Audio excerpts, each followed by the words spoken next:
Is sponsored by Picastro. It's like Instagram for space nerds.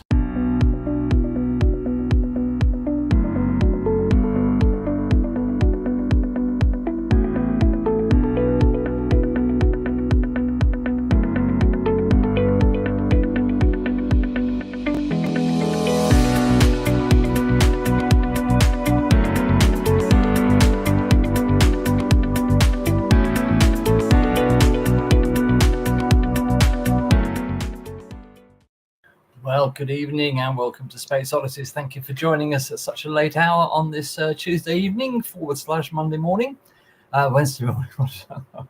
So it's been a tough 3 days as viewers because this is the third time we've attempted to bring you coverage of the SpaceX Starship Flight Test 10. As you're probably aware by now, it's not happened over the last 2 nights. The first night because of an oxygen leak in the quick disconnect arm. Last night it didn't happen because of bad weather. We're hoping it's going to happen tonight, obviously, but at the moment the weather is only 55% go, so we just have to cross our fingers and hope that the weather is good enough for a launch. There were thunderstorms and rain earlier over Boca Chica in Texas. It looks a nice day there now. So we'll just have to wait and see. Yeah, I was just looking at on the top right. There seems to be a big anvil cloud. Yeah. Over on the. So hopefully that's moving away. Yeah. We can't really see where it's going from that image, but yes, we hope that those thunderstorms are moving away. But you know, it's in the lap of the gods, really. Nothing we can do about it. So anyway, thank you viewers for joining us at such a late hour, and if you've been with us the last 3 nights, then well done. You deserve a medal. And I'm looking forward to going back to normal sleeping hours, because obviously here in Spain, well, an hour ahead, say that 2 minutes past 1 in the morning. And, you say that, Andy, but they've already put up the new time slots for the next attempts, and it looks like they're moving them, and it means that we'll be starting our live stream about sort of like 6 o'clock in the morning, which isn't too bad, but that's not too bad. I'll have to go back and have a look at because they flashed them up on NASA Spaceflight, and so I'm going to pop back later on and have a look and see how it affects us, but we'll see. Yeah, I mean, for you it'll be 7:30, but for us at the launch it will be 6:30. My chance to laugh. So yes, indeed, this morning, first thing this morning, they were saying that this launch was going to take place at 6 tomorrow morning, or 6 this morning.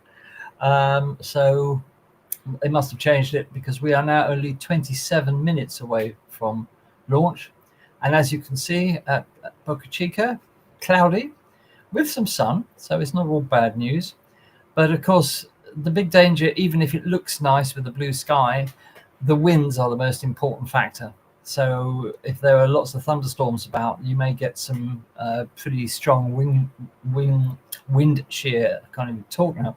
Wind shear at higher altitudes, which would be too strong for the spacecraft to cope with.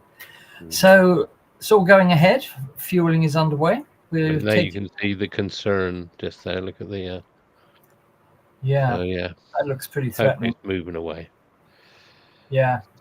Can't really see any movement on those clouds, but hopefully it is moving away.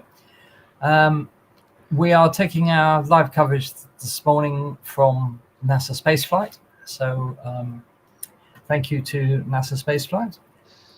Let me just turn our names off 1 second, so that we can display the NASA Spaceflight logo. There we are, which is what they ask if you use their live stream, to display their logo all the time. So there we are. We're in compliance with that.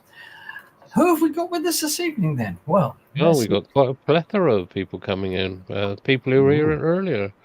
There's Gerard. There's Anne. Hi, Roger. Oh, sorry. Hi, Carl. Roger. There's a Roger Carl. there. Third time lucky. Kev's there. Hi, Sandra. Yeah, and Gerard and everyone. Great, fantastic. Thank you for joining us. The hardcore. Excellent. Thank Yeah, you. the hardcore. Yeah, we ought to get you some T-shirts made. Space Oddities hardcore. So there we are. So just for the benefit of anybody joining us who hasn't actually been watching us the last 2 nights, what we're going to do very briefly is to have a look at what we've got in store this evening in terms of a timeline for the mission. Now, we had a couple of questions about where this flight is going. It's a suborbital flight. The booster will launch from Boca Chica and land just not far from Boca Chica in the Gulf of Mexico. The Starship will complete most of an orbit around the Earth and then splash down in the Indian Ocean, not too far from Australia. So let's just have a look and see what the exact timeline is. So if we deal with the launch and first stage operations, so obviously we start the timeline with launch at 00. At 1 minute and 2 seconds, the whole vehicle passes through what's called Q. This is the part of the flight where the vehicle experiences the most aerodynamic pressure. It's the most stress on the vehicle. Obviously very important to get through that. Then at 2:36, we've got the main engine cut off, where the engines of the Super Heavy first stage switch off. And 2 seconds later, the stage separation between the Starship and the Super Heavy booster happens. Then 10 seconds after that, the booster begins what's called its boost back burn to return towards the launch site. So there's no, as I said, there's no catch today. There's because what's happening, assuming the flight profile hasn't changed from the last 2 nights, which it probably hasn't, what they're going to try and do is simulate what would happen if a booster descends and loses a couple of Raptors, and during its final burn, what they're going to try and do is simulate that. Well, they're not simulating, they're turning off a couple of Raptors and then lighting 2 different Raptors to take their place. So it's a simulation of what would happen if something goes wrong with a couple of the Raptor engines on the way down. So no catch today because of that. They need to get this engineering data to find out what happens. Then after that, the boost back burn ends. The hot staging ring, which is what there is on top of the booster, between the booster and the Starship, that is jettisoned. Then at 6 minutes 20, the booster initiates the landing burn, and at 6 minutes 40, the booster lands in the Gulf of Mexico. As regards the Starship itself, well, at 8:57, its main engine cutoff, SECO 1, reaches its initial orbit. At 18:27, they're starting an attempt to deploy 6 mock-up Starlink, sorry, 8 mock-up Starlink satellites out of the payload door. This is, if they pull it off, it'll be the first time that they've ever deployed cargo from the Starship, which of course is very, very important going forward. So they've got 8 mock-ups of Starlink satellites that they are going to deploy out of the payload doors with something called the PEZ dispenser, because it does act like a PEZ dispenser. And one of the main goals of Starship is to deploy Starlink satellites in orbit, and this will be the first test of that. So we look forward to seeing that, because that's, if as long as they got the cameras in the right place, that should be really, really great to see. At 25 minutes and 32 seconds, that finishes. And then at 37:48, the Raptor engines reignite for a second burn. This is a test of being able to relight the Raptor engines in orbit, and it is a critical demonstration of engine restart capability in space. They've got to be able to do that for future missions. Then we start with the re-entry at 47 minutes and 29 seconds. Then it passes through the sound barrier at 1 hour, 3 minutes and 15. It goes into subsonic deacceleration at 104.30. It performs its classic belly flop maneuver. That's where it transitions from horizontal flight to vertical flight at 106. And then after that, 6 seconds later, is the landing burn initiation, final engine burn for controlled descent into the Indian Ocean. And then 1 hour, 6 minutes and 30 seconds, the splashdown actually takes place. So that's what we've got coming up today. Also, here's the thing about what modifications they've made to Starship to stop another explosion, hopefully. Now, as you may be aware, during the static fire test of Ship 36, one of the pressure vessels, known as the COPVs, which hold pressurized nitrogen gas at very high pressure, exploded, and the whole vehicle exploded. They lost Ship 36 during the static fire test. So what they've done now, they're going to operate those at reduced pressure.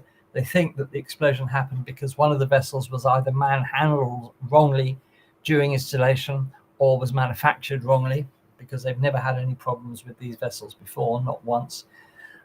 So just a bad egg, if you like, that destroyed the vehicle. The fuel diffuser, which is what basically sprays fuel into the engines, this was the thing that was a major contribution to the loss of Starship 35 on the previous test flight. They've redesigned that, and they've got another few things. One notable thing is that they are testing a new type of heat shield, including metallic tiles, and they've got a small patch of the heat shield which comprises metallic tiles, and if they work well, they may start to use that instead of the ceramic tiles, because as Elon Musk was saying in his update last night, that they can't afford to have these ceramic tiles falling off, which is what they've been doing on every flight. They've lost ceramic tiles, so they need something that's going to basically stay stuck to the Starship. And so they're testing these new metallic tiles to see how they perform. Of course, they won't be able to test those if the Starship doesn't make it as far as re-entry, but we will see.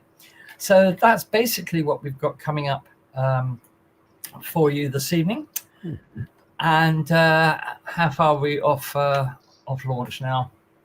Let's go back to the live coverage and pick it up again. About 17 minutes we got. Because also you were talking about the tiles missing. I think there's also areas that have been painted with a thermal paint job or something like that too. Yeah, it's actually been painted on, but I think that's more not the direct side of the thing. So if you remember when we've watched it come back in the past and everything gets hot, the whole of the thing gets hot, we've actually seen it sort of like flex and buckle as the metal expands and that. So I think this is to try and combat that a little bit. And of course, we just remind everybody, if we do get to the splashdowns and they are televised, there will be explosions, because at the end of the day, you're dunking some really hot metal into freezing water. So they just absolutely rupture, and of course, any fuel that's left will ignite. So don't say it's not a success. I mean, there's a lot of people who were complaining about the Starship not being able to fly in rain. Well, it wasn't the fact that it would be passing through rain that was the problem. It was the fact that they had very close an anvil cloud, a thunderstorm cloud, which would have basically meant the Starship and the booster would have become lightning conductors. Yeah, and definitely. The last thing you want to be doing is being struck by lightning. And of course, we know that with Apollo, was it 12 that got struck 3 times? Oh gosh! On the launch, it was Apollo 12. Yeah, and one of them, luckily enough, one of the astronauts was aware and was able to flick a switch and reset everything. Yeah, because it messed with the sensors. Hi, Melinda. I see you've just popped in. Hi. Oh, hi, Melinda. Hi, Paul. Nice to see you. Hi, Alien Metal. You must be a new lad, so thanks for coming. Hi, Alien Metal. Yeah. Thank you for being here. Yes. So yes. So and as I was saying earlier, thunderstorms are notorious for creating updrafts, Mm, and this may be, well, it is. It is the biggest rocket ever built, but it yeah, still has to contend with wind conditions. yeah. So I mean, they wind have to be shears as careful. well. That you could take Yeah, apart. yeah, absolutely. So So, yeah, you got to take all this into account. It's not a case of that they're scared to launch in rain. no, Although we did see with the Orion spacecraft or capsule that if you leave it out in the damp, certain things happen that you end up with all your thrusters frozen. So yeah. Okay, we're exactly 15 minutes before launch. mm, Things seem to be progressing. Mind you, we've been here before. yeah, I mean to So, be quite honest, I know this is the third time, but I've still got some butterflies. yeah, me too. It's a strange state of affairs, but I mean, this is, you know, this is just such an amazing. Just think about this, how huge this rocket is, and they're firing it into space. Well, suborbital on this, right? I know that, but yeah, but you can actually get it off the ground. That's what um, amazes me. I mean, I can remember the very first time it lifted off, even though it did have some engines out. It was the Yeah, fact that it left the. But then again, it left the the tower slow because if you remember, it was excavating a big hole underneath the yes, launch that's pad. right. So, That's right. Yeah. I mean, the And also, history of the I mean, launches is fantastic. do you remember the first launch of the Starship? Mm, Um, yeah, when the Starship flew for the first time, I just couldn't believe my eyes. Because yeah. do you remember the original mock-up of the Starship for the very first Starship presentation? Mm. And it was Can just, you remember the water tower as they called it? That yeah, little absolutely. little water tower as they called it, the little hopper. The I hopper, mean, of yeah, course, this all happened in the COVID years, so this kept us sane.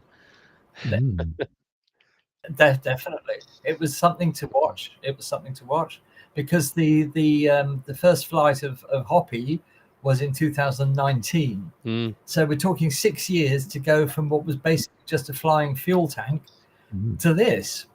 And what made me laugh last week was ULA, the United Launch Alliance, declaring Vulcan the most advanced American rocket. And I thought, I don't think so. I don't think so. Yeah, I agree So, with Alien Metal. so No scrub today. He says, I feel it's all going to work out today. We hope so. We uh, really do. Thank you, Alien. we hope so, Eddie Metal. Yeah, yeah. I like your optimism, sir or madam. Yeah, yeah. I've got a good feeling at arm, as they say. So, Yes. so yeah.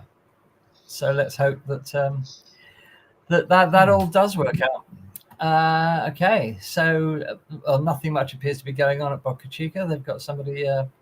They've got somebody talking about. That's Looks like Jack the Byers, weather. isn't it? Is that Jack Yes. Byers? Yeah. Now, this is the chap who was one of the instigators of national space flight, Yes. and they started off with just a couple of cameras Mm. filming Boca Chica, and now that they are such a big firm themselves, and they've done so well that we're able to get all these angles and all these views They've from got Boca cameras Chica. everywhere. Yeah, they have, and they're so knowledgeable as well, so Yes. knowledgeable, and they're from all over the world. They're panel members, so Yeah. I mean, Paul. Nice to see you, Paul. Thanks for being here.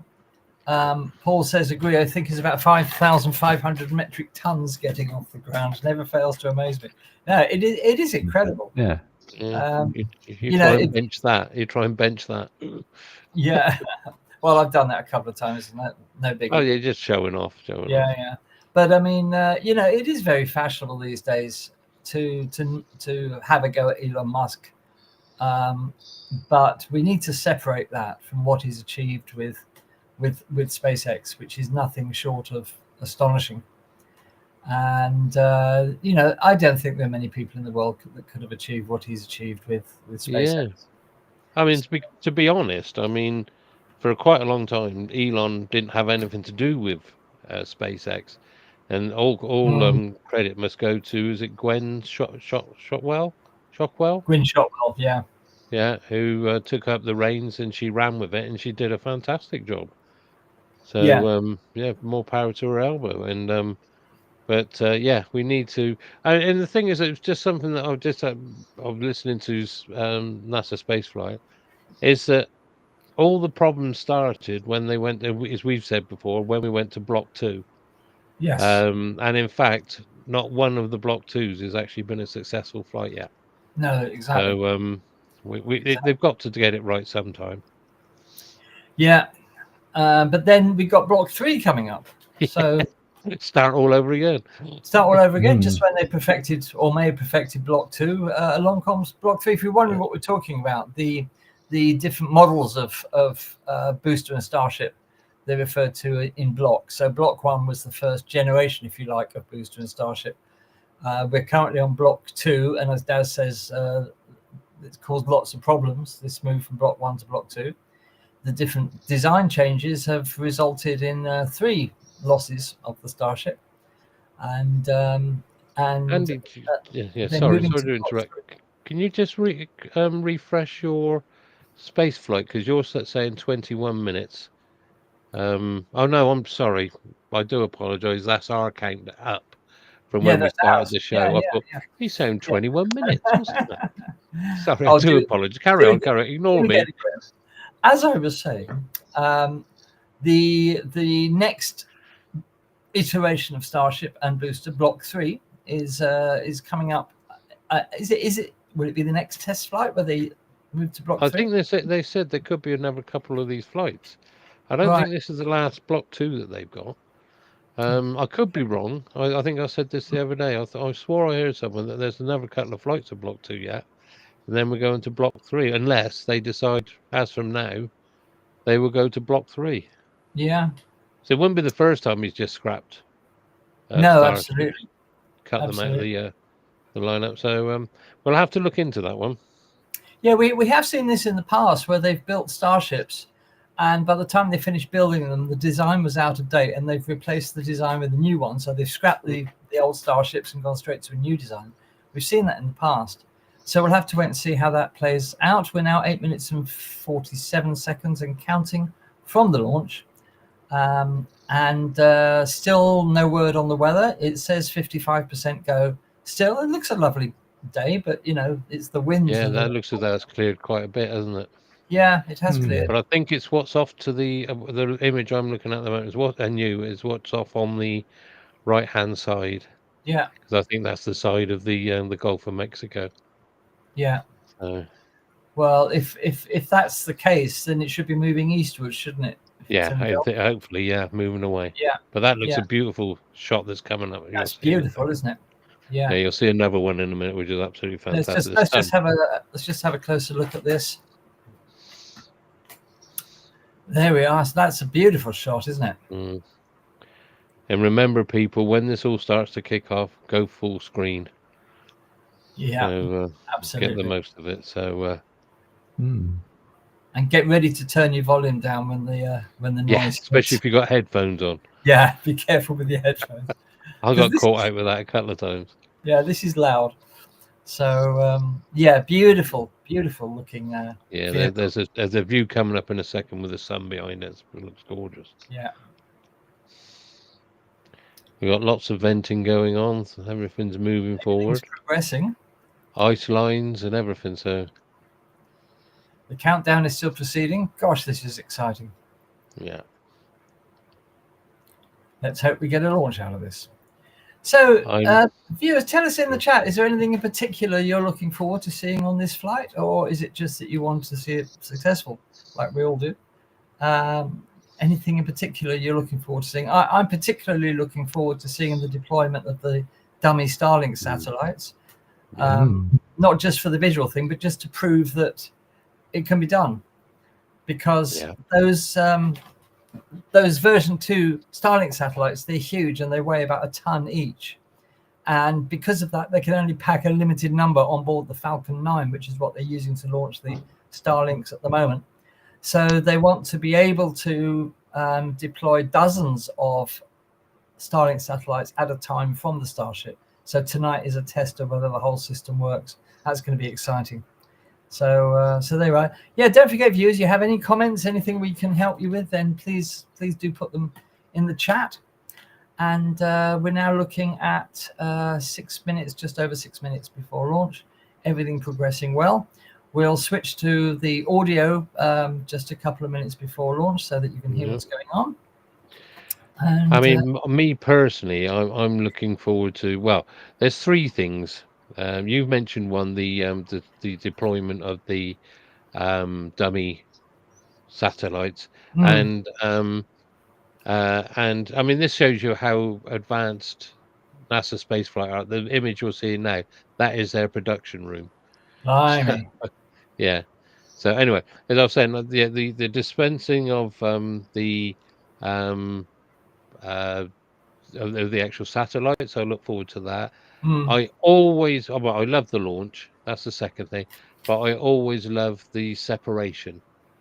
yes. When you get to the MECO, and then you get the second engine launch, and then you get the separation, and you get that interaction of the thrust of the Starship with the thrust and exhaust of the booster, and you get that lovely sort of like golden rose type effect in the sky. I love that. So so let me just explain that for those of you who don't know what that's all about. So basically, you've got the Starship sitting on top of what's called the hot staging ring.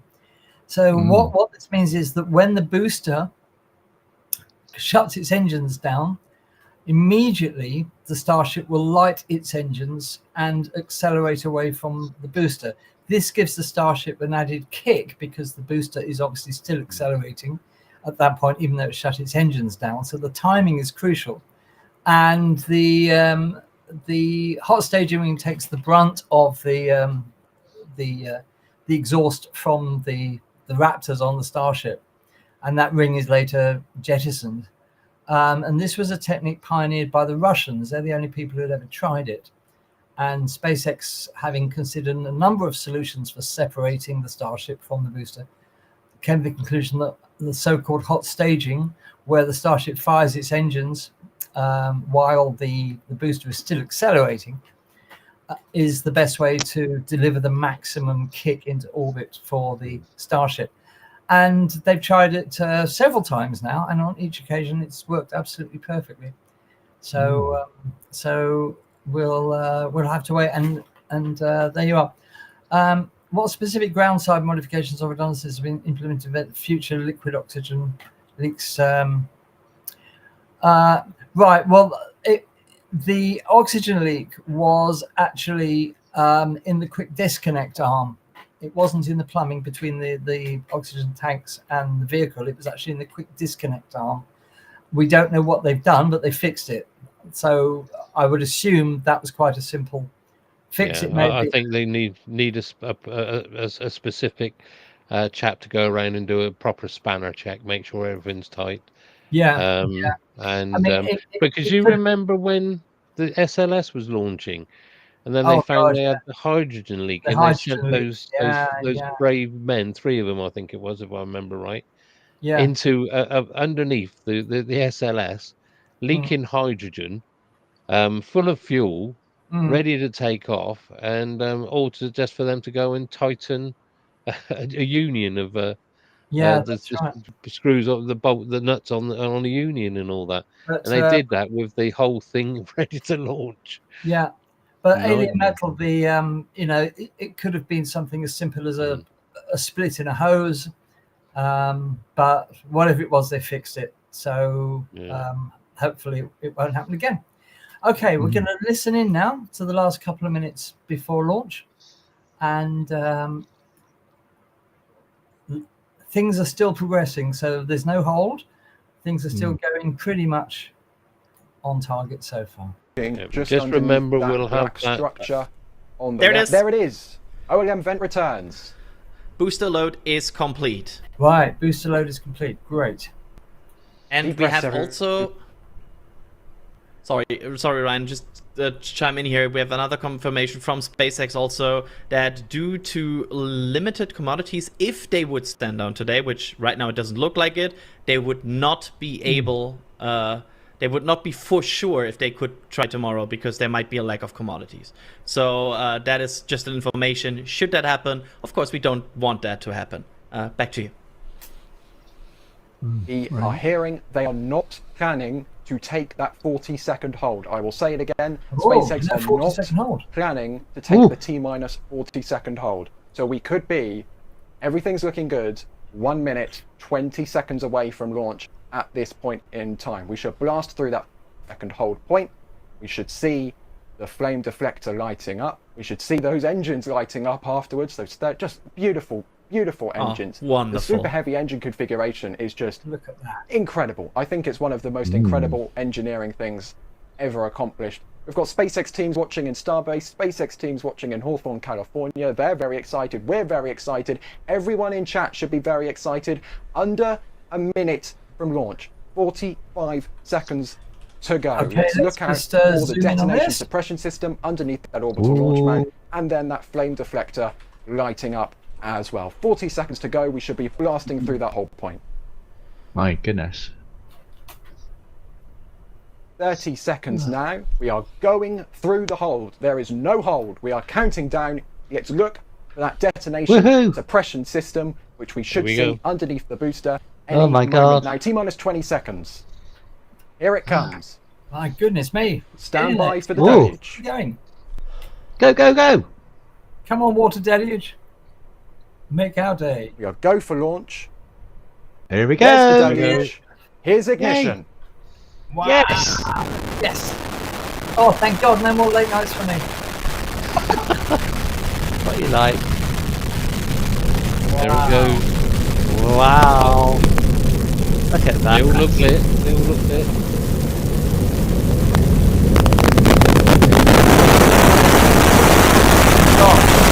Shockwaves. That is going. Yeah. Did anybody see? Did we get a view of how many raptors are lit? Oh, I think they looked like they were all. We'll see something short there, I'm sure. Yeah, all 33 raptors are lit. I'm looking at a different screen from you. Fantastic. Ooh. Have you got your own camera there, Ben? Eh? Oh, I'm in touch with Elon. He pipes it straight to me. Oh, Yeah. Oh, look at that! All 33 Look at lit. that. wow. Perfect. Okay. Ooh. Right. We are 60 seconds into flight. Starship is well and truly Coming off up our on, way. Mick. Vapor cone! Oh my goodness! Look at that live shot of Starship ascending into space. We are 33 engines for 33 engines on the Super Heavy booster. We are headed to hot staging. Yeah. Amazing. That was stunning. Wow. And we're getting the onboard views of that beautiful vapor cone. The expansion of the exhaust is now starting. We're seeing the That pink was- and purple hues of the Raptor engines. Lovely. Alex, how is that from your point of view, the first 90 seconds of flight? It's going well. That was an amazing vapor cone as Starship was just punching through the atmosphere, getting into space. So far, so good. It looks like Starship it got one engine out now. continues. Have they lost an engine? So we're now 32 for 33 engines. Alex, whereabout is that engine on the booster? One Is on that one of the the- center or one of the boosts? On the middle ring of 10 engines on Super Heavy. Okay. That's going to be interesting to see how they play out for the rest of the flight, because remember, the Super Heavy booster intended to do an experimental landing burn where they would use one of the middle ring engines to supplement one of the center engines. However, I was going to mention the roll that is happening right now, that is nominal. It is in preparation for the flip at hot staging. Remember that the booster will flip up during hot staging. Those and we are only a views. few seconds away from that hot staging maneuver. We should see all but 3 of those Super Heavy engines shutting down, the ship 6 engines lighting up, and then those 2 vehicles separating. Let's watch from on board these vehicles. Textbook indeed, Alien Metal. Certainly is. And we have the That's shutdown Miko. on the Super Heavy, the ignition of the vacuums, the ignition of the centers, Yeah, they've all and we lit. should have Yep.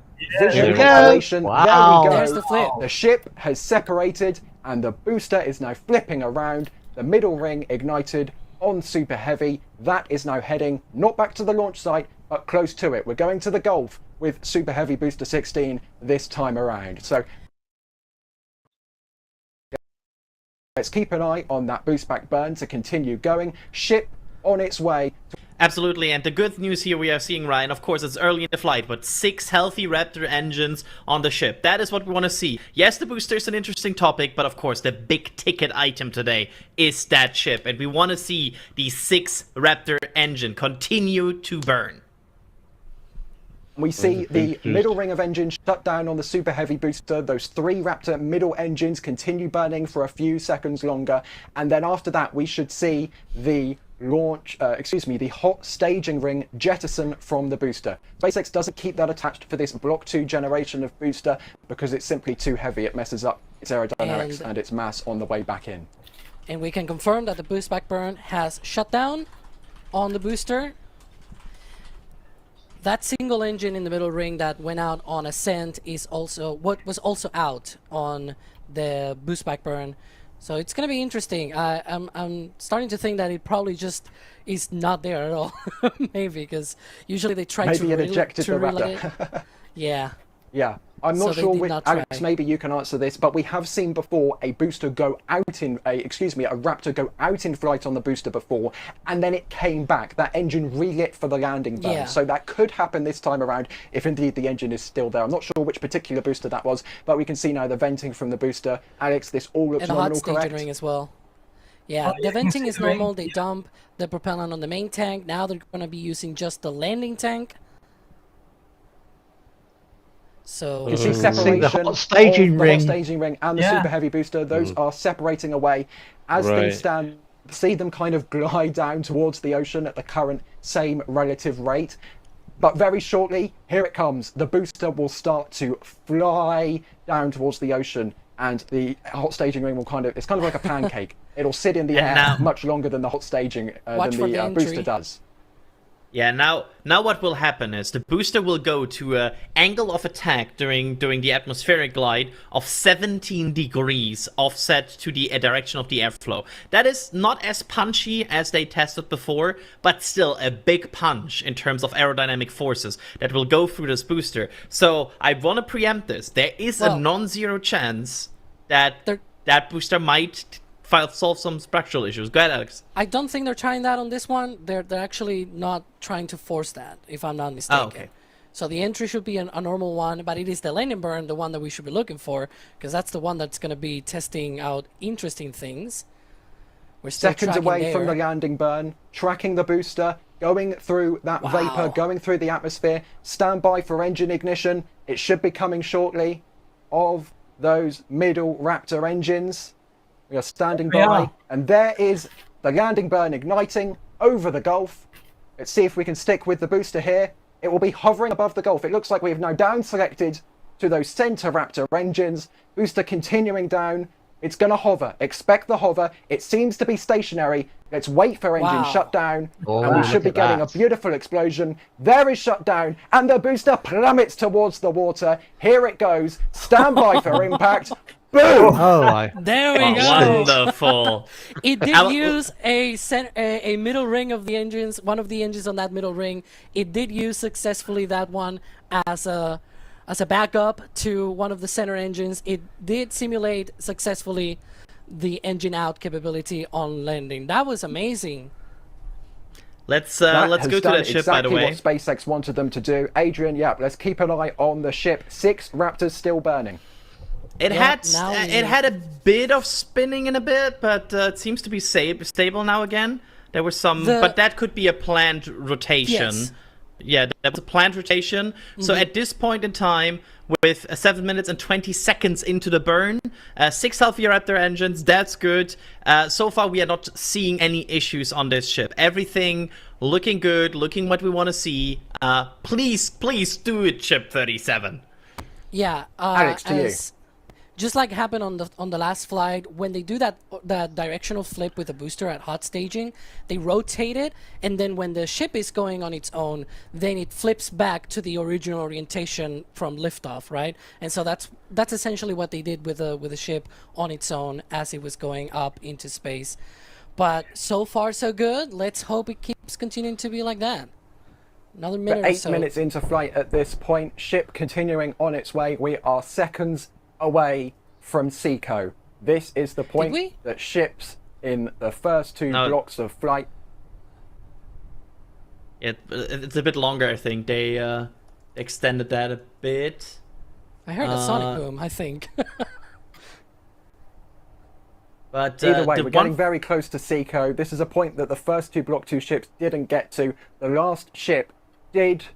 However, it did see some issues, which meant it lost attitude control. This is the time for SpaceX to improve on the previous flights. Wow. Look at those 6 Raptors still burning. 8 minutes, approaching 9 minutes into flight. Seco should be coming up. Oh, there it is. There they go. Shutdown. There it is. And with that shutdown, now we are waiting, because the last time the problems of course occurred there. But these vents that you're seeing right now, that's all okay. That's all purging, that's all control. Everything looks good. I don't see anything we don't expect at this point. And also, if I see correctly, ship engine cut off. There we go. Yeah. All engines have shut down. We are in the trajectory. Fingers crossed. Nominal orbital insertion. There we go. That is the correct trajectory for Ship 13. It is on its way to the Indian Ocean. It seems to be holding. And there was some venting there. I want to point that out. But that venting looks to be normal. That is, that's like normal control dump after the Raptor engine has shut down, as we are seeing the people there at the outpost watching. But the ship, you can see it, it's stable in bottom right. It has attitude control. The camera view you are seeing right now is on one of the forward flaps. So the camera is moving because they're moving the flaps in space. I don't think I've ever seen this before. Maybe checking them out before entry? Yeah, like entry a bit of wiggle. Still a long way to go, But I like this so far. Like we are usually pretty able to spot these kind of problems once they occur. So far, I'm not spotting anything here that makes my, makes me feel bad. So that's good. I want to hear this. I want to see this. There's the timeline. Yep, absolutely. Next up, and that's a very important milestone for the program, is at 18 minutes and 27 seconds, we will start to see the payload deployment demonstration. That might be the first time that something is going to be released from a Starship in space. Okay, guys, let's just get some opinions. What do you think, guys, so far? Really good. Really good, Rog. Is that it? Let's not get too excited. Well, no, we're just talking about the launch at the moment, and I think that was a textbook. That really was. We've got further than we have on the last few missions, so we're already into the plus sign. We're looking forward to the payload deployment demo, and then of course. Let me just answer a question here from Alien Metal. When is the next space flight after this? Well, the next Starship test, nothing has been announced yet. It will obviously depend on the success of this mission, because if they have a mishap and have to do an investigation, then it could take X amount of time. But theoretically, Elon Musk has said that they want to try and space these test flights about a month apart. And so, you can expect, if everything is normal, about a month, I would think. But it does depend on what happens during this flight very much. So we will see. So everything is looking good so far. There's still some venting going on from the ship there. I hope that's... Yeah, I think that's it, because if you look, it's changing its orientation. Right. If you look at on the right hand side, not the Earth one, but the thing is, it's moved around. It's heading more north now. Well, northeast northeast. Oh, yeah, that's true. Yeah, so I think that's venting. That's thrust control. I hope it is anyway. But we lost an engine on the way up, but it made, as we know, we can lose a few engines. On the way up, and still be able to achieve its aim. It's still turning slightly north. I think that's what those jets are. I'm seeing some views of the inside of the engine bay. Right. They'll be coming up for you in a minute. I'm not going to say anything.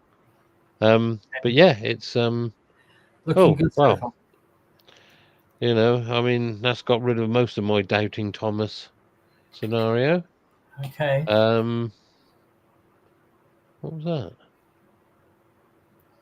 Right. Okay. There we are. That's looking. Oh, Yeah. That's looking at the Pez dispenser inside the cargo hold.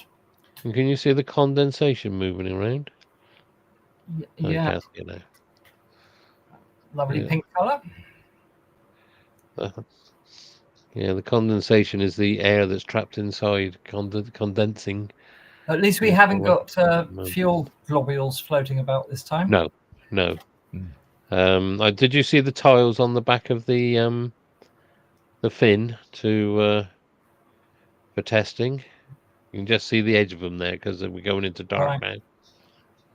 Yeah, there's some tiles on the back there to test them out. There's some course corrections going on there. Yep. Here we are. So that's coming up in a few minutes, we hope.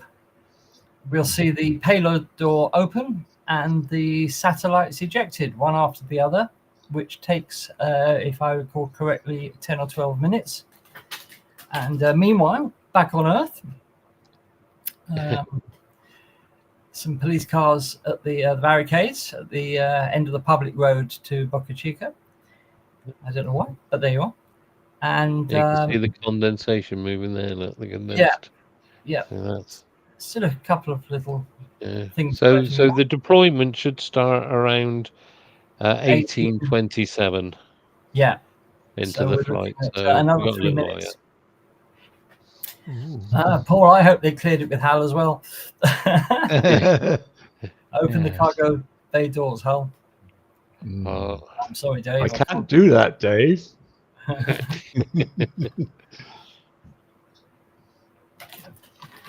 Right. Now, looking at the speed is pretty constant. Altitude is climbing very slowly, 180 kilometers altitude at the moment. It seems to be absolutely spot. There's complete attitude control over the vehicle at the moment, and nothing anomalous there. So we just have to sit back and wait for another. It almost looks as though it's pointing north now. So yeah. So really, the next thing we got to look for is the opening of the door, and we should see that with all this vapor being sucked out. Yeah. What a lovely view. Yeah.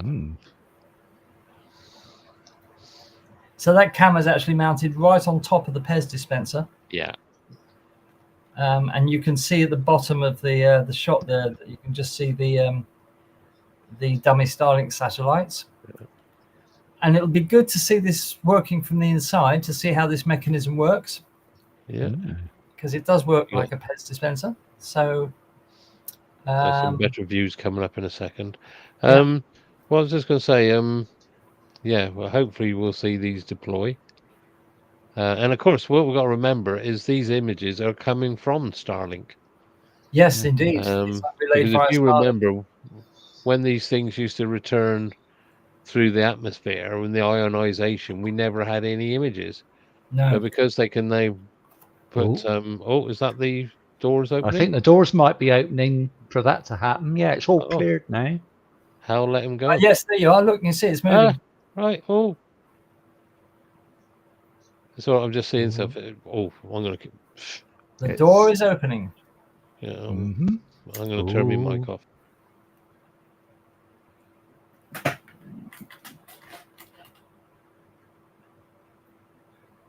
door's open. I don't quite understand the orientation of that, to be honest. No.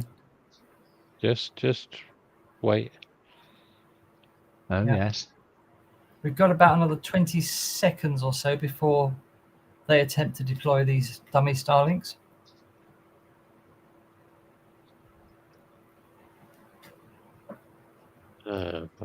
I've seen a. Oh, okay, then we'll talk about it later. There they are. Ah. Oh, look.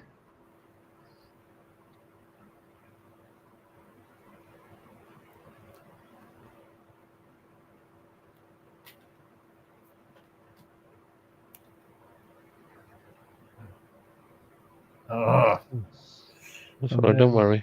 Don't worry.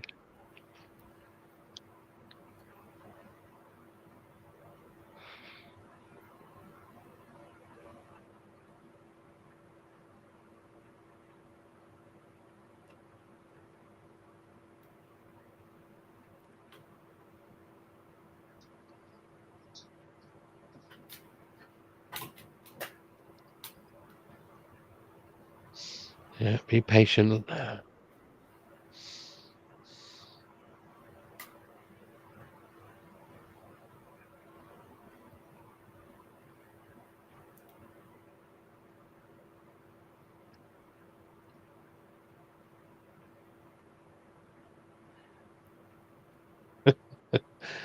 Don't know if you noticed the comment from Foredo Oscar Joe.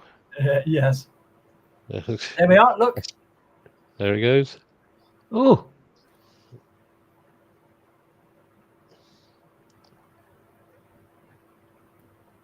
All right.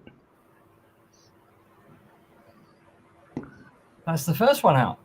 Yep. Oh, gosh.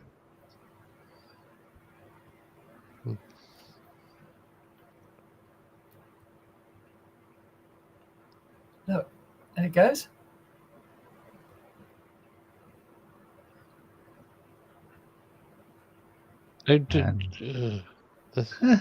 Wow. Yeah. And Did off you it. see that one there? It actually tilted and it hit the actual doorway. So I think that this needs a bit of refinement, but of course this is the first time this has ever happened. Now watch the next bit; it's really good. You need some external views of them floating off away from the craft. Did you see the whole platform lower down then into the to bring the next lot in line?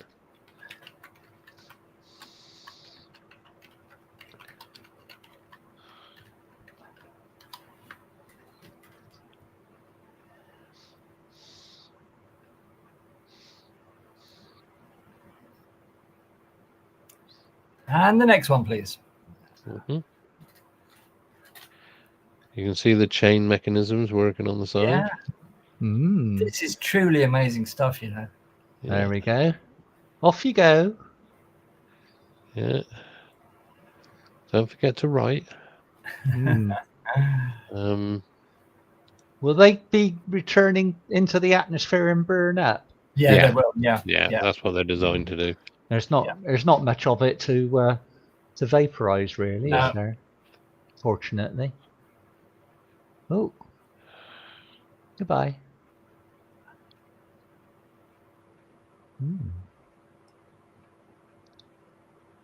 There we can see it from the top being disposed. Yeah. Yeah. Great. On your head. I can't believe this is all going so smoothly. It's amazing. Yeah. Suck on that, ULA. Yeah.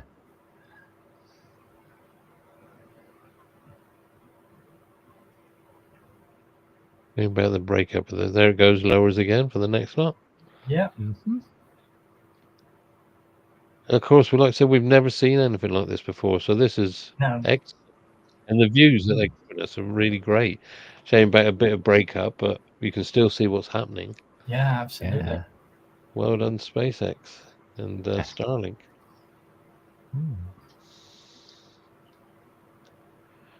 And remember, these starships, when they're deploying these satellites, they're going to be carrying up to 100 of them, if I remember rightly. Yeah, that's right.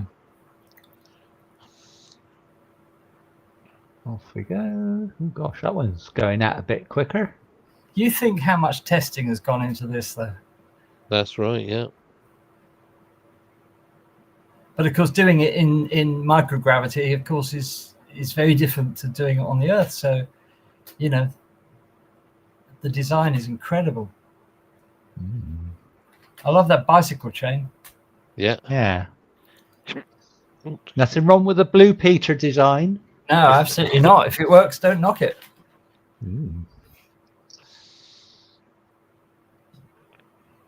Oh, and off they go. Gosh. Ow. Wow. And off it floats. I think that was number 5. Don't know. I wasn't counting. I think that was number 5. Yeah, there goes numbers. I think number 6 is just. That must be. They're in 2s, aren't they? So. Oh, are they in 2s? Yeah, so that could be in 6. That- Because they're dispensing we've 8, got the- aren't they? Is that 8 or? Yeah, it's 8. That could be it, actually. Or are we looking at another one there? See if it drops down. Thing is now also they got to be able to close the door. Yeah. Yes. Oh, Gonna looks be a like we've bit just drafty dropped them all, otherwise. isn't it? So we've dropped the others and.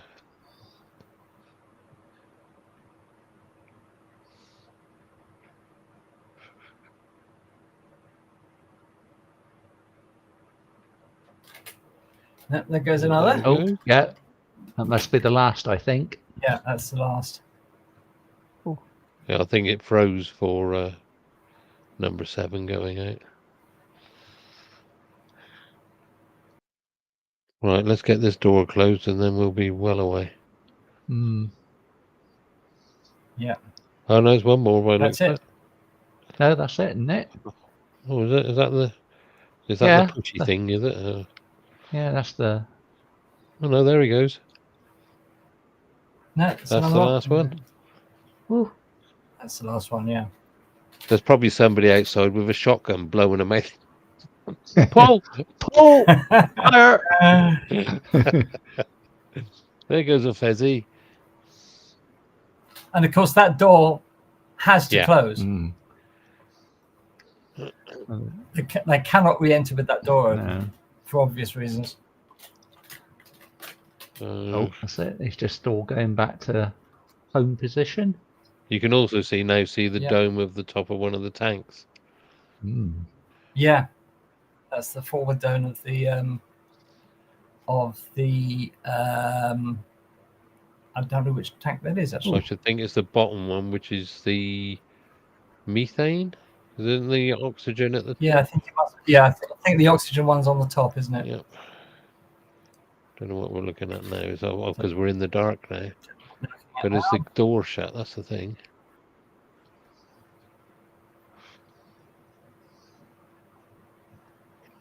Well, that's another thing they can tick off. Oh, that's the door closing. Look. Yeah.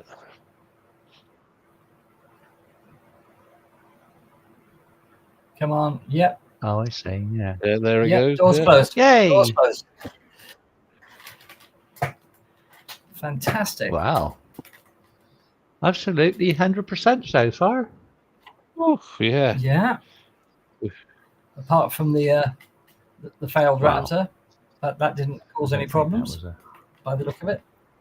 Don't forget the booster is intelligent enough to compensate for the loss of Raptors. One certainly wouldn't cause it any problems. It just reconfigures its. I just its flight like, path accordingly. Right, let me just come off of here. Just like Sandra's understatement. Very impressive, Sandra, indeed.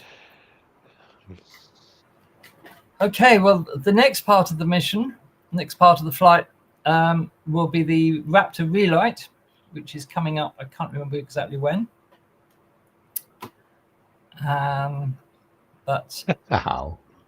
Yeah, did you see that? Sorry, I just. Yeah. We like that.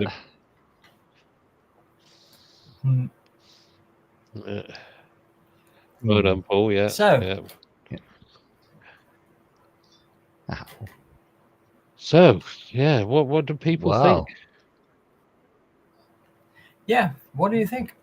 If doors fail, this will be the first re-entry with the sunroof. Yeah, exactly. It just pops up, yeah. Very true. Very true. Very true. Yeah, well, I'm really. I mean, now they need to launch a 1950s Corvette to re-enter in the beginning of the heavy metal movie.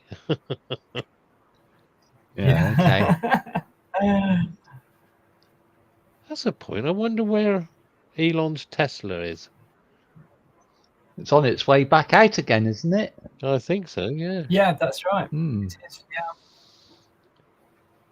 Yeah. So what we got next then? I think it's the reigniting of the Rocket. Yeah, Raptor relight. Mm.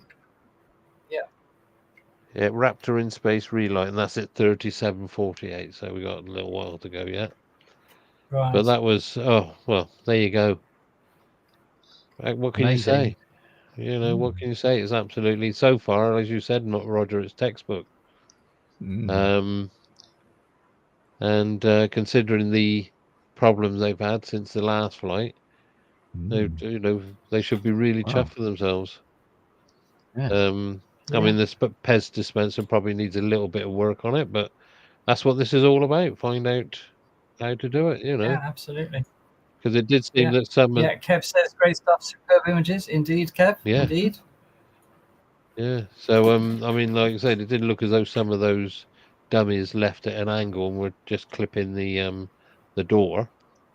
So, but yeah, this is what it's all about. It's test, see what's going on, and adjust. Yeah, adapt and overcome. Yes. So, yes, absolutely fantastic. So we got a little bit of time. Well, viewers, thank you for sticking with us this long, and it's been a great show so far. Yeah, we got. And SpaceX have already proved their back, basically, that they can do things that nobody has done before, like deploy the payload. And it's all amazing innovation, isn't it? It certainly is. I mean, at the moment, I'm honest. I'm considering I was the doubting Thomas. I am speechless that we've got this far. Yeah. But I am so chuffed because now we can. If we've still got a big event to come, we've got to get this thing back.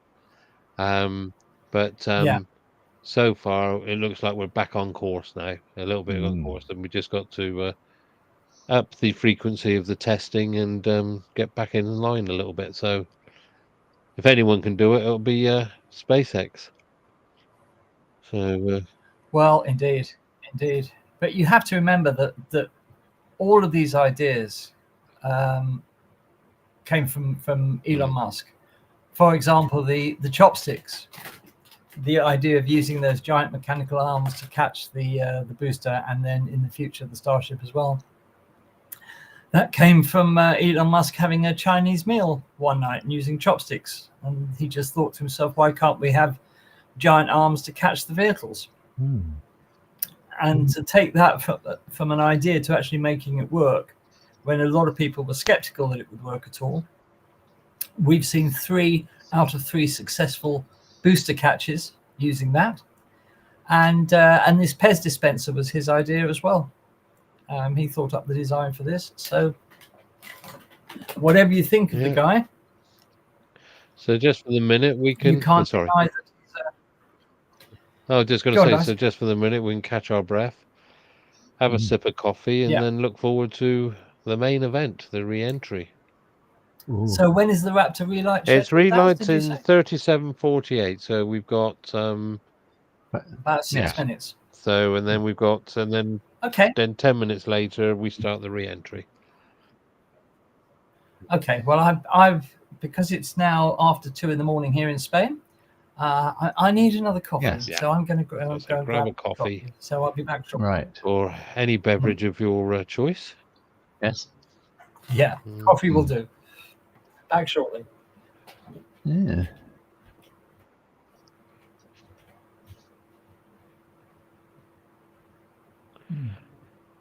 Yeah, exactly what Paul's saying here. They can't put a Starship into orbit without testing Raptor relights, as something that big orbiting without control would be very scary. Exactly. And this is what this is all about, is that once you're in orbit, you've got to be able to reignite your engines to, well, do anything really. I know you have thrusters and all that, but it's yeah, but as you said, Kev, they've got, this has got to work as well before they can go for orbit. But again, that's another achievement, hopefully just a few flights away.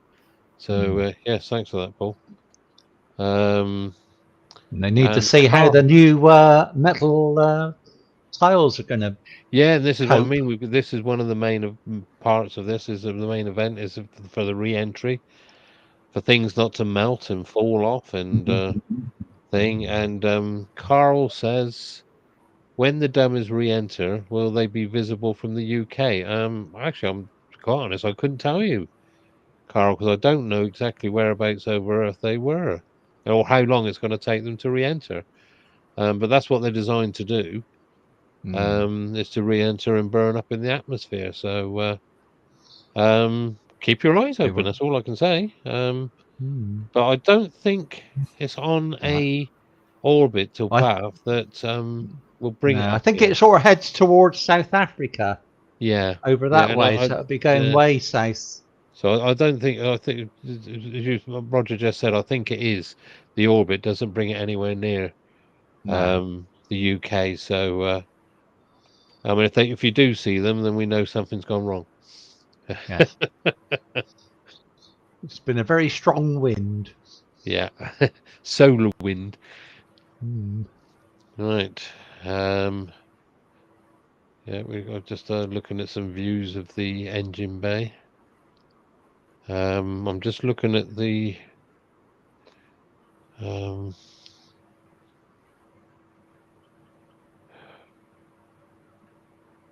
yeah, that all looks fine. The orientation is moving.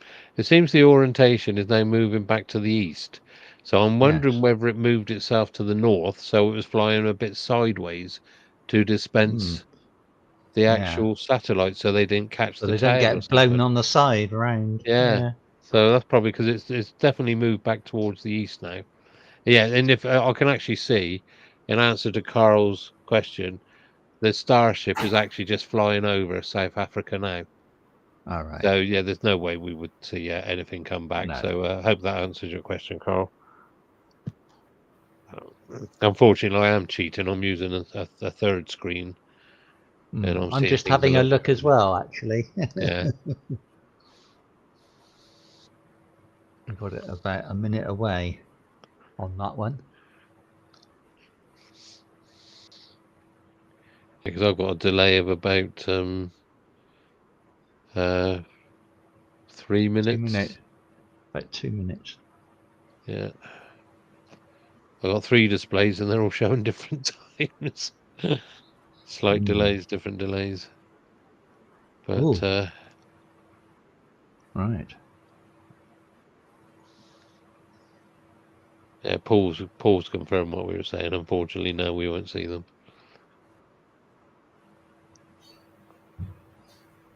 Maybe somebody in South Africa might be able to pick them up.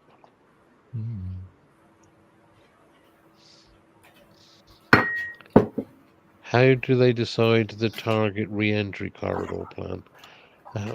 Well, this is the plan that they've been using for virtually all of the flights of the boosters. And what they've been looking at really is, especially with the Starships, is to have re-entry and have them to basically go through all the procedures as if they were landing on land or being caught or whatever, but then actually sink them into the sea.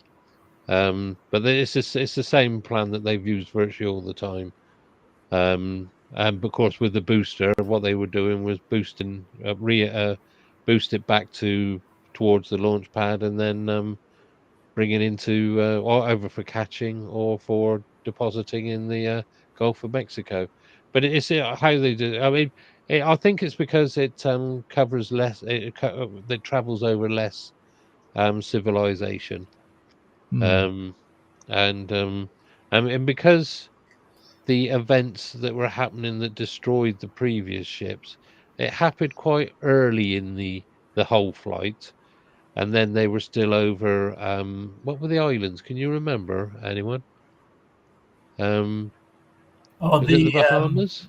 Oh The bananas? no, it was the we'll look. it was the Caicos Islands. Caicos, was it? Yeah. So they Yeah.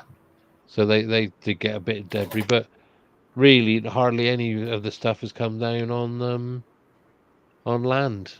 So this is what the whole idea is the least land it flies over, or inhabited land, the better. So, but of course, remember, eventually all these things will be caught. I mean, we're talking about the booster being caught, but there's even the talk of doing like they do with the Falcon 9s. Oh, here we go! There we have Yay! it. Look, Oh, Raptor relight, oh, that was quick.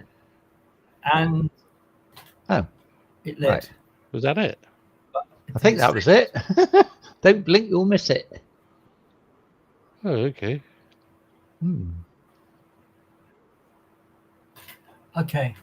I suppose they couldn't burn it for long because it would have put it out of. Yeah. Yeah.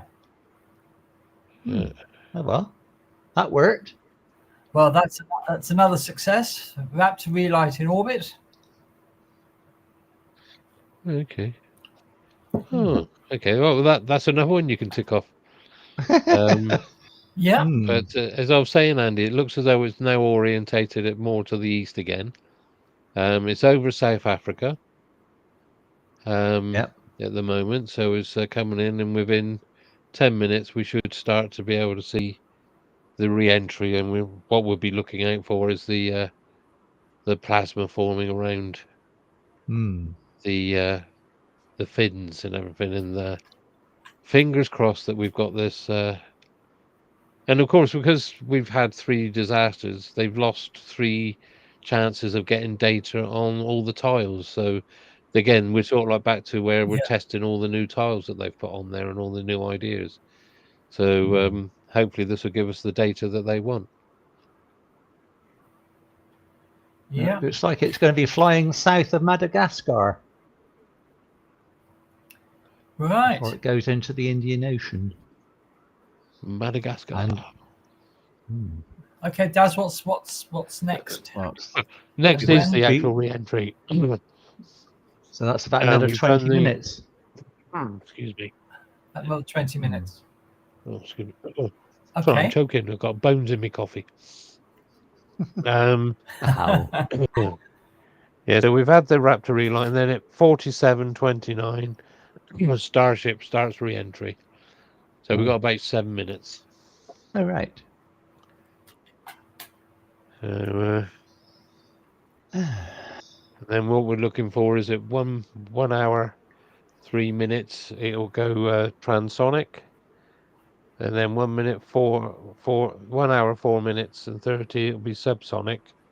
Then it'll start its flick at 1 hour 6 minutes and 14 seconds before starting its landing burn.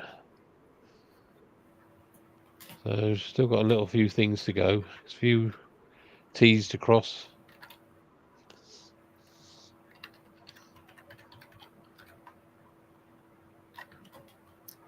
Great. Don't forget, viewers, if you have any questions, please put them in the comments. Just I'll take this opportunity to tell you what we've got coming up on Space Oddities next week. Next week sees the start of our Mars month, which is during the whole of September. We'll be bringing you live streams and videos about the planet Mars, everything Mars, during September on Space Oddities. We kick off with our Tuesday live stream at 8 p.m. UK next week with the science writer Nicholas Booth, who's written a book called The Search for Life on Mars. So we're going to be talking about the search for life on Mars with him and his book, obviously. We will be publishing videos throughout the month of September. So do keep an eye on the channel and hit the subscribe button and click the notification bell so that you become aware of when we're publishing stuff on the channel. We're really looking forward to Mars Month. This follows on the heels of Moon Month that we did in April, which was incredibly enjoyable and got a lot of support from reviewers. So that was really good. And if Mars Month is equally successful, then we will be doing future theme months. So we've had a few suggestions. So we'll have to see how we go with that. But don't forget, next Tuesday, 8:00 p.m. UK, we kick off Mars Month, and we hope you can join us for that. We've got videos about lots of aspects of the planet Mars, which we'll be posting on the channel during September. So keep an eye out for those. And as always, leave your comments. And if you would like to get in touch with us, well, you've got a few ways of doing it. You can email us at info@spaceoddities.space. That's info@spaceoddities.space. You can join our Patreon, where you can communicate with us directly. And for a very reasonable monthly price, you get all the presentations that we give you on our Tuesday live streams. You get lots of videos. We've already got all of the Moon Month videos up on the channel, up on the Patreon page, that you can download and watch at your leisure. And you can also chat with the other viewers, and you get all this at a very reasonable monthly price. And as a present for joining the Patreon, we will send you completely free of charge 2 10x8 astro photos, which have been taken by Space Oddities astrophotographers, and we've got some lovely prints. Plasma, Andy. Which we'll give you. We're beginning Sorry? to get plasma. Oh yes, indeed. Sorry to interrupt, but yeah, so we're just starting re-entry. So and then full re-entry starts at 47. So right. So do join our Patreon page. We'd love to see you over there. We're trying to build a community on the Patreon page. So do go and have a look at that. Don't forget the Space Oddities website as well, which is simply https://spaceoddities.space. And there we are. Paul says, can't wait to see how the new forward flaps work, as they're a bit more away from the main heating area. That's right. They are. So we will see what happens with those. They appear to be functioning. You can see there in the inset at top left. They are flexing, if you like, doing their thing. And there we are. So there we are. Got a better view there of the forward flaps. Let's go large. Yeah. So let's just maximize this to give you the bigger picture, as it were. So everything appears to be going nominally, as they say. Yeah. If you're wondering why the booster exploded earlier, by the way, when it reached the water, it's because you have incredibly hot vehicle meeting cold water, and the stress of that just blows everything apart. So it's always going to happen. So nothing to worry about that the booster exploded. They expected it to when it hit the waters of the Gulf of Mexico. So that was a complete success. And now we can see the beautiful colors of that plasma. I also notice, Andy, that they're flexing the flaps more. I'm wondering if that's just to take the main stress off it, just to give them a chance to cool just slightly, so they're not getting the full. Yeah. But no, this is all looking quite good, actually. I hope they've got another. I hope they got another buoy in the water. That's BU. Yeah, to get the pictures. Yeah, to get the pictures of the splashdown, as they have on previous flights. We just have to see what happens with these flaps, because as we know in the past, they've shown, shall we say, severe degradation and melted, basically. So let's see what happens now.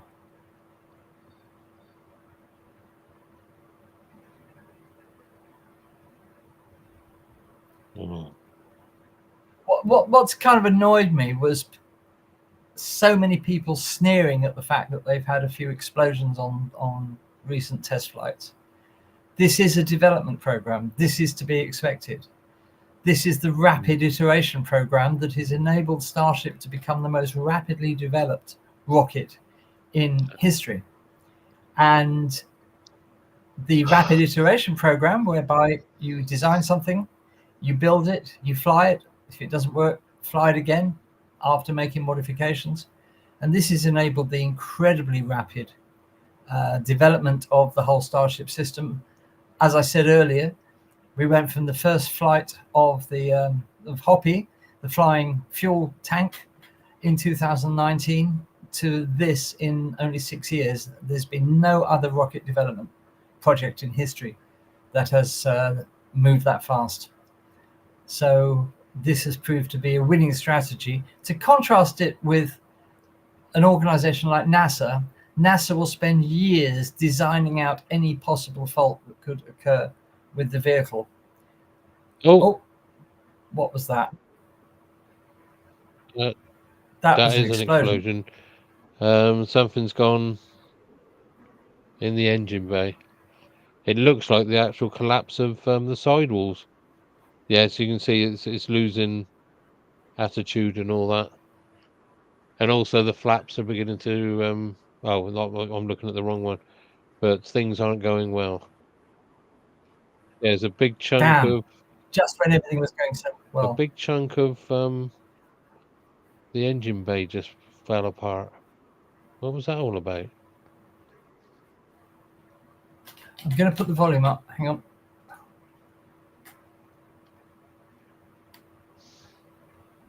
Maybe complete speculation, but maybe what we just saw was a result of one of those missing tile tests around the aft area of the vehicle. You know, could be fine, could be not fine. Who knows? But we'll find out here shortly. That's the excitement of the launch.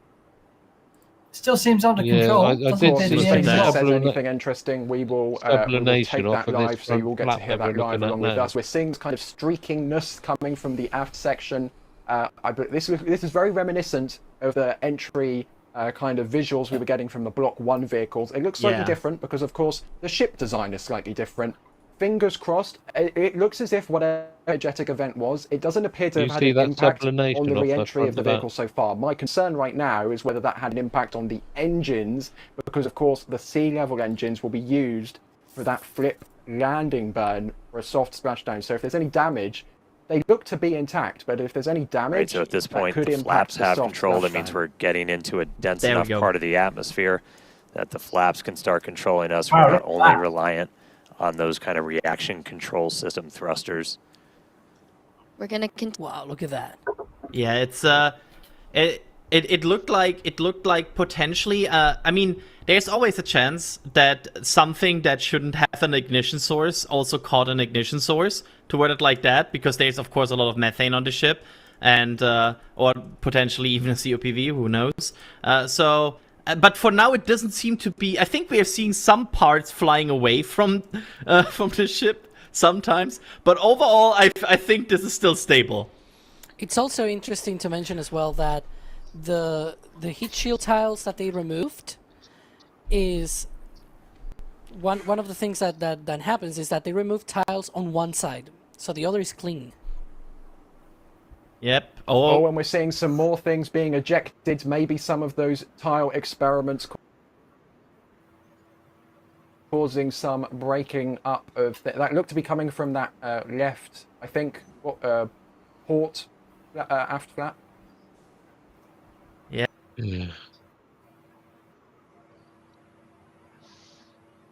Yeah, but it seems to be dying down a bit now. I think that flap is not liking the re-entry. Yeah, I feel like... Oh, and that seems to be a breach of some sort of hinge there, maybe. Like we saw with that forward flap on Flight 4, I believe. Come on, little flap. Come on, little flap, you can do it. I have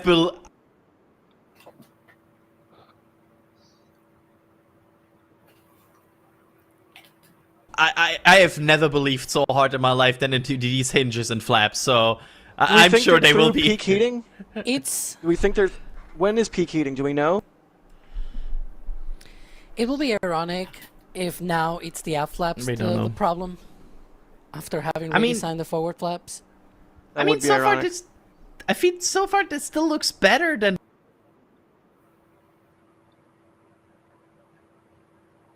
Yeah, but what's happening with the engine bay? That's the thing. The last, I think this is still okay. I mean, going by the ship graphic, it looks like it's in the right orientation. If I can see that properly. Seem to be losing parts of Starship. We can see the that aft flap is, it's struggling. Right by the bottom, on the right-hand side, by the hinge, you can see a little bit of a gap has formed there. That doesn't appear to be nominal, but again, this could just be part of the ship tile testing, as we see some more components being ejected from Starship as it goes through re-entry. 51 minutes into flight right now. Fingers crossed it can hold. There's a lot of... Yeah, I don't think this is part of the testing though. You can do it, little flap. Yeah, you can do it. I see some ablative material, but yeah. There's the engine. Ship is really doing its best to stay together right now. Yeah, still doing okay. Yep. Again, this was all part of experiments. They reduced heat shield. They have. It's all possible that this is a high level of stress. They are getting loads of re-entry data for version 2 of the ship right now, which they have desperately needed for a long time.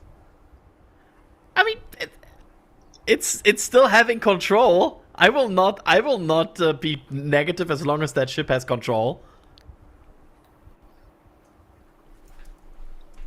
See around, we have our teams on the roof, teams at Rocket Ranch, everybody eyes focused on re-entry right now. So are we, and at least for now, that aft flap is, I don't want to jinx it, but it is holding for the time being. The ship attitude appears to be where it be, judging by that overlay from SpaceX. But it is getting toasty in the engine bay right now. It is getting very toasty indeed. Yeah, there's definitely things not right there.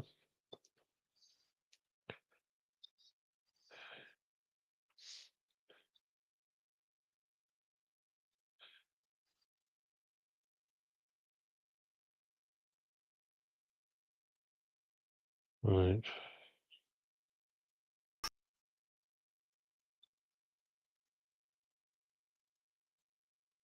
That is fast.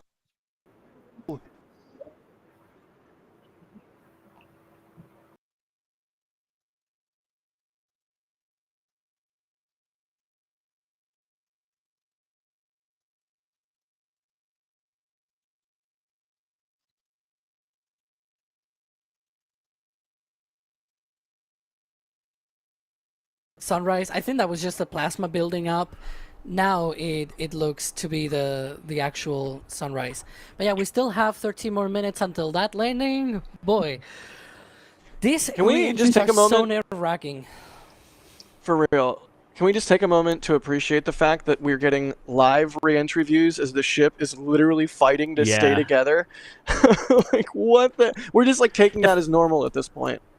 And Jack, look at that. The flap's still moving. Like, they still have control. They're still fighting this. Yeah, and you can really see the skin of the flap there rippling, which is something you can see at liftoff as well. Just the vibrations on the vehicle, clearly evident as it's coming in hot. Wow. With a freeze there from the starting. Oh, we lost Andy. And a picture. Oh, okay then. Oh, right, okay then. Oops. Well, I do apologise for this. We seem to have lost Andy, who had our stream going. I can tell you the ship is still flying as such, but on the images I'm looking at now, the rear flap is really beginning to take a hit. Disintegrate. It's beginning to break apart. It's still moving, but also the aft end has been showing lots of what can I say, sublimation or lots of disturbance. There's no smoothness to it, so it's whether or not we can actually get Andy back. But yeah, it's not looking very good at the moment. We've got Well, we've still got about 4 minutes before it goes transonic. Things that look as though they're beginning to cool down now. The flaps aren't looking so. I think we're back into the atmosphere. Things are closing down. It looks as though there's a few very hot spots on the body itself. The orientation is still right, correct. Seems a little bit unstable. The flaps are looking in a poor state, especially around the hinge area. But yeah, I'm sorry I'm having to commentate this, but Andy had our feed going. So I mean, the flaps are still working. Yeah, the back ones look worse than the front ones. Yeah. You can see, especially on the hinge areas, there's a golden glow, which so it's still quite hot there. So hopefully we can get Andy back and he'll be able to bring our pictures back to us.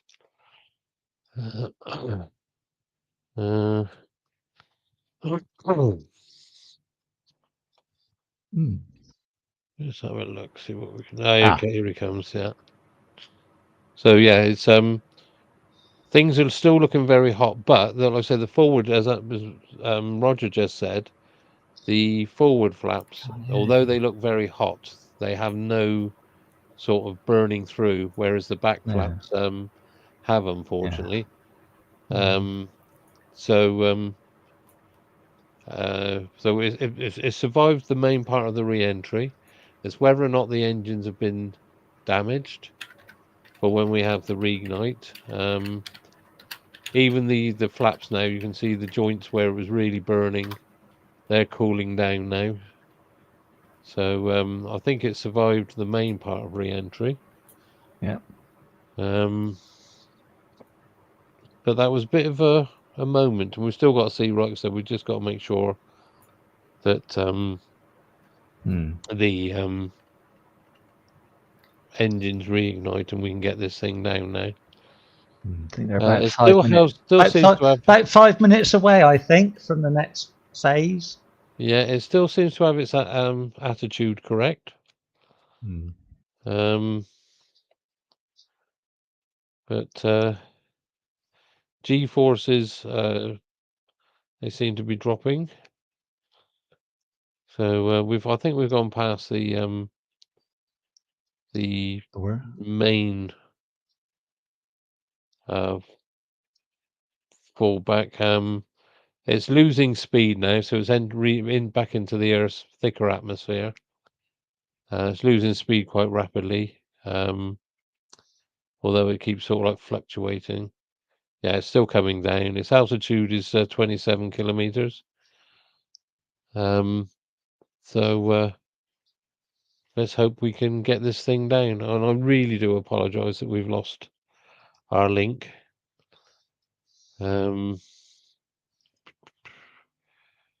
Yes. Yesterday when we tried it wouldn't let me share, so yeah, front flaps seem pretty good. Yep. Everything seems to have been calming down now, but it's like I said, we've got to see what damage was done when that dramatic failure happened on the engine bay. What's that actually done? We're still losing speed, altitude still dropping, still seems to have attitude control. And we're 1 hour, 3 minutes, 4 minutes into the flight. So we should be coming down to transonic stage. Yeah. Which is where it drops below the speed of sound. So the flaps are still working. We can see them flapping. Yeah. Yes, this is a bit frustrating. I mean, one of the flaps looks really in a bit of a bad shape, but they're still there. They're still hanging on. Yeah. When you saying that, there's still bits peeling off. So I'm wondering, it looks like that one's got a hole through it, and things are peeling off and flapping around. But 15 kilometers up. They're just about to go subtransonic now. Yeah.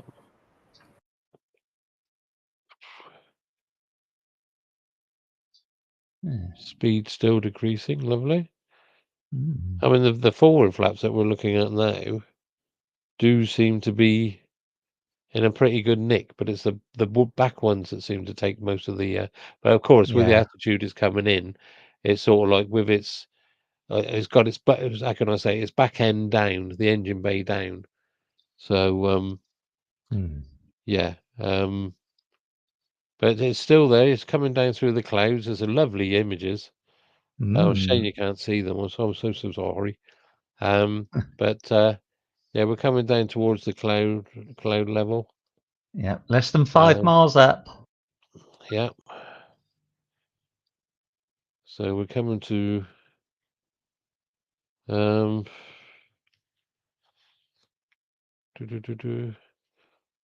miles up. Yeah. So I take it Andy's having trouble. We're coming down through the cloud level now. Oh gosh. It's still got a nice attitude. The flaps are working away. Here we are. Oh, thanks. Andy's back. Andy's back in the house. So if we can just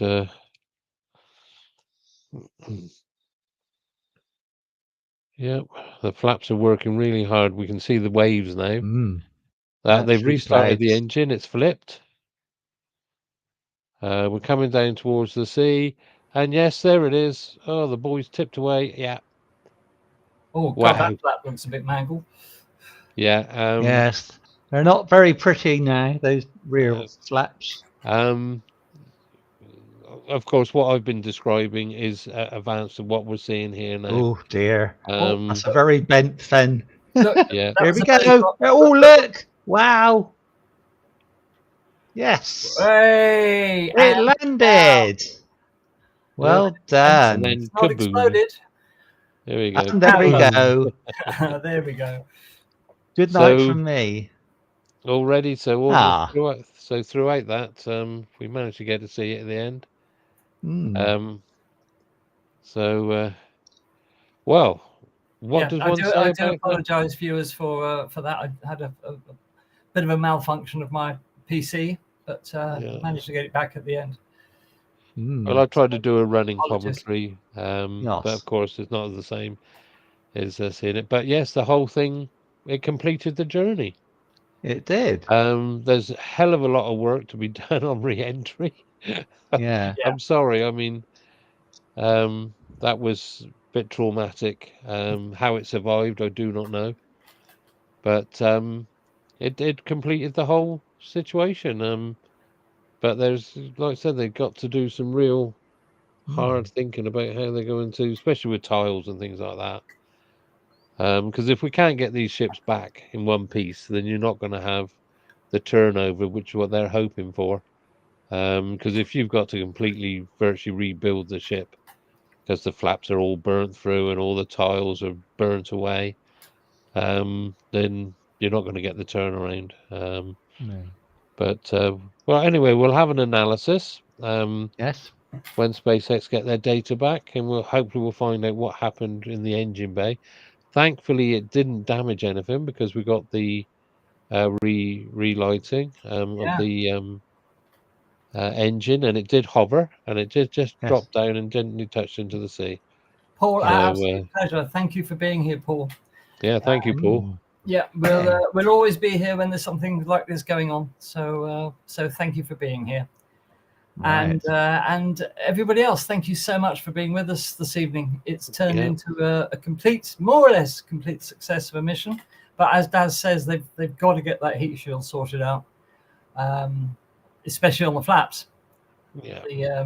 The rest of the heat shield seems to be functioning correctly. It's just on the main body. I mean, the forward flaps fared a lot better than the rear flaps, but it's like I said right from the get-go when the very first one we had, is that how are you going to protect hinges with gaps? Yeah, exactly. And this is where it always seems to sort of like start to fail. We said that right from the beginning with the Starship, didn't we?